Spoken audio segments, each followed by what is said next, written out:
একাধিক দাবিতে ৪ঠা মার্চ সোমবার বেলা প্রায় ১১টা থেকে সারা ভারত কৃষক সভা, ক্ষেতমজুর ইউনিয়ন, গণতান্ত্রিক মহিলা সমিতি সহ অন্যান্য বামপন্থী সংগঠনের ডাকে দাসপুর ১ ব্লক অফিস ও দাসপুর ১ ভূমি ও ভূমি সংস্কার দপ্তরের অফিস প্রাঙ্গণে লাগাতার অবস্থান বিক্ষোভ শুরু।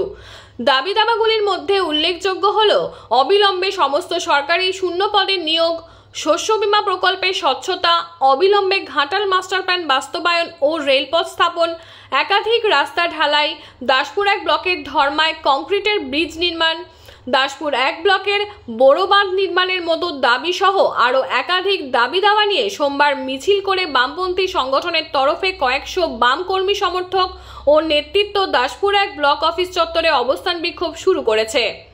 সুপ্রিয় চক্রবর্তী ও বাবলু মান্নার রিপোর্ট, আমি সৌমি নাগ দত্ত, স্থানীয় সংবাদ।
আমরা আজকে দাসপুরে ১ নম্বর ব্লক এলাকা 10টি অঞ্চল থেকে যারা বঞ্চিত বিভিন্ন সরকারি ভাতা সহায়তা এসব পান, সেইসব যারা পাননি বারে বারে দুয়ারে সরকারে জমা দিয়েছে, 60-এর উপরে অনেক বয়স হয়েছে, 70-80 বছর, তাদের যাতে ভাতা পায় সেই বঞ্চিত মানুষদের নিয়ে আমরা এসেছি অবস্থান করতে এবং বিএলআর অফিসে এসেছি। যারা দীর্ঘদিন ধরে খাস জমি দখল করে আছে, পাট্টা পায়নি, অনেকবার আমরা দরখাস্ত করেছি এবং অনেককে উচ্ছেদ করে দেওয়া হচ্ছে, তারা দখলে ছিল পাট্টা পায়নি বলে।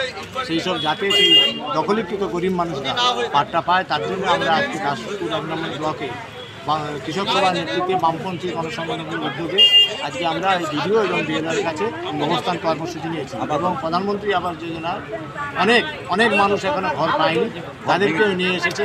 তারা ঘর ভেঙে বসে আছে, নাম আছে বলেছিল, তাদেরকেও নিয়ে এসে আমরা আজকে অবস্থান কর্মসূচি ভিডিও সাহেব বললেন আমাদের সমস্ত যে দাবি তাদের কাছে রেখেছিলাম, সহানুভূতির সঙ্গে দেখেছে এবং উনি এসেছিলেন এখানে বলেছেন বিষয়গুলি উনি গুরুত্ব দিয়ে দেখবেন। আগামী দিনে আমাদের সঙ্গে কন্ট্রাক্ট রেখে বিএলআরের কাছে ডেপুটেশন এখন চলছে, ওনার বক্তব্য কী আমরা সেগুলি জানার পরে আমরা ওখানে অবস্থান আমরা শেষ করি। আপনার নাম? আমার নাম শ্যামসুন্দর জানা, আমি সারা ভারত কৃষক সভা পশ্চিম মেদিনীপুর জেলার সম্পাদক মণ্ডলীর সদস্য এবং দাসপুর ১ ব্লক কমিটির সম্পাদক।